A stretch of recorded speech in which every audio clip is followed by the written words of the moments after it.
Hey guys, today we're going to do something simple. We're going to do spark plugs. A lot of people haven't done this, a lot of people want to do it, and it's a very touchy thing to do with these bikes because the spark plugs are so small and they're aluminum heads, and it can go bad real quick.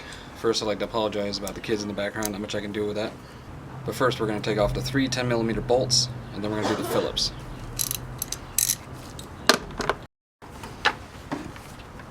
Just move the computer out of the way. Really don't need to disconnect it, it's not going to be in the way. Alright, next you're going to need an Allen key to get these cups out. Velocity stacks. How's that work? Alright, here we go. These are fantastic. You can get them at Cycle Gear for like 20 bucks.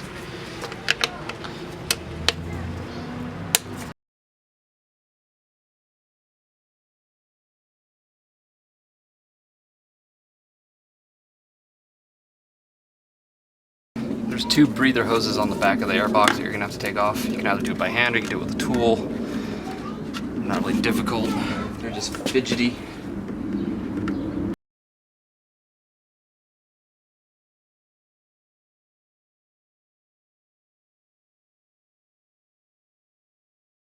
Got two PCV hoses, then you're going to have an IET sensor on the back.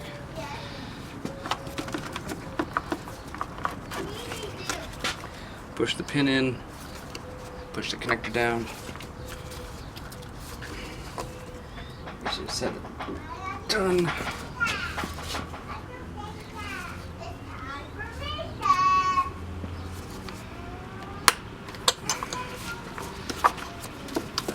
Should be everything.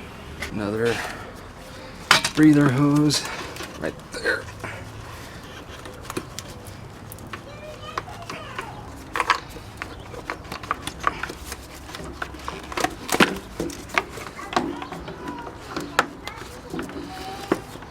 There. Airbox assembly is out. There's your coils here. Coil unplug. If you worked on cars, you know what I'm talking about. My harness looks different than yours because of my pizzazz, so don't pay too much attention to that. Alright, I already did two spark plugs and I guess my camera decided to stop. So we're going to move this along. I've already done these two. Now we're going to do number 3. Unplug your connector. Remember, my harness looks a little bit different than yours, because I do have a pizzazz.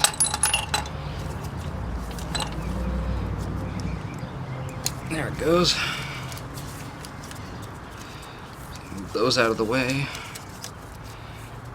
Pull up.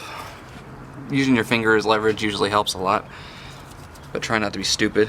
Give it a little twist. Damn, that's in there.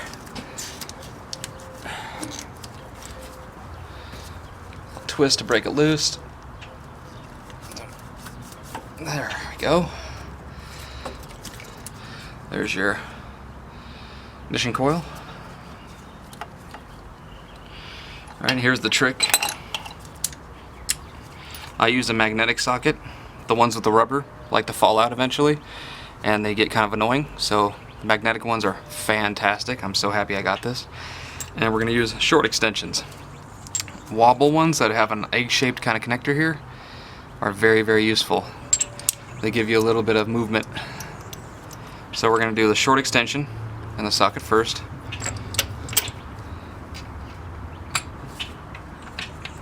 It's on the plug. We're going to add extension number 2. And because that's hitting the vacuum line there, we're going to go with extension number 3. And then a ratchet. These don't have much torque on them, so don't go ratcheting them down when you install the new ones. It takes just a little bit, watch. That's it. That was nothing. Ratchet off, you don't need it. We're going to start doing this. Just turn it. These are long threads. If you worked on a car, you understand the basics of removing and installing a spark plug, but you have to remember these are smaller and weaker. If you go torquing them down, they can strip, they can snap, they can strip the head out. That's not off yet.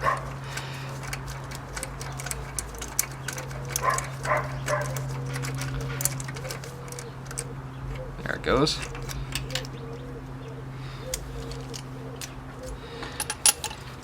There's the plug. Factory is iridium, and factory is a heat range of 9. Most cars are 5. We're going to stick with 9. But I'm not running iridiums. They're inconsistent. They are not for performance applications. I see a lot of people asking for iridium plugs when they do performance applications in cars. I don't. I stay away from them. The spark is inconsistent and they're unreliable. The only thing they're good for is mileage. That's it.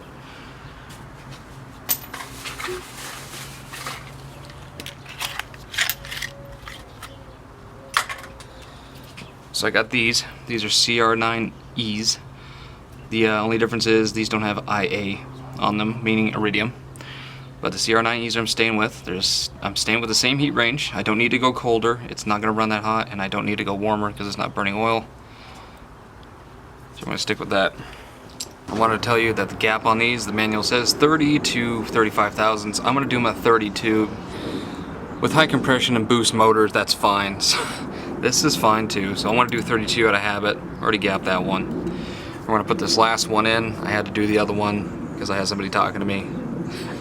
It's not like my old garage at night, which I should probably start doing from now on. I'll just wait till 2 in the morning and start filming here in the garage. But it's a nice day, so I figured outside would be nice. But here we go, last one. Just a touch of anti-seize, and then we're going to trace it in with our hand.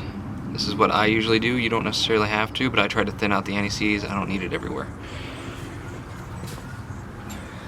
Keep a rag handy with anti-seize. You're going to need it. It gets everywhere. It really does. And if you have a rag that you don't care about, use that, because once you're done, you're going to want to throw it away.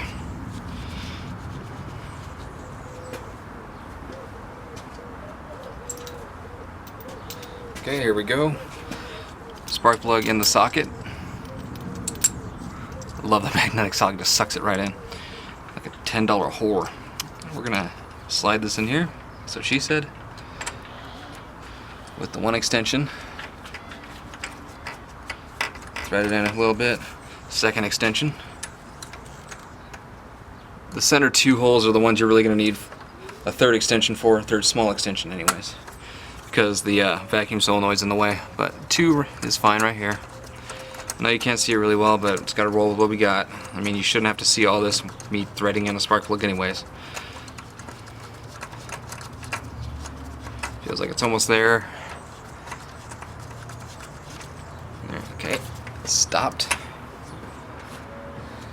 Suzuki says in the manual, brand new spark plugs half turn past finger tight, or if you're reusing the old ones, if you take them out for whatever reason, 1/8 of a turn past finger tight. Let's throw this on there. There we go. You're just gonna have to feel this. I don't know what to tell you guys.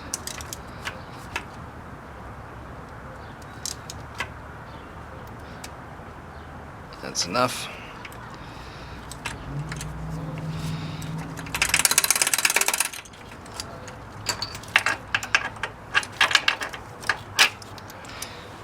And we're done with the spark plugs. Very easy shit.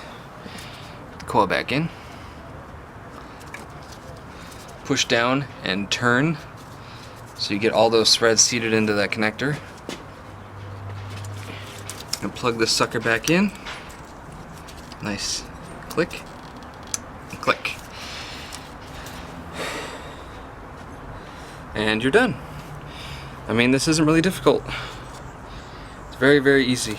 It's just knowing when enough is enough when torquing it, knowing your plugs and knowing your torque specs. Like I said, if you have iridium, get rid of it. You don't need it.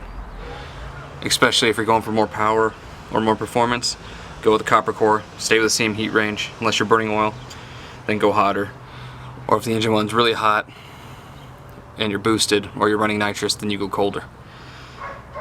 But that's pretty much all there is to it. You've done it if you've done it yourself. Till next time, guys. Later.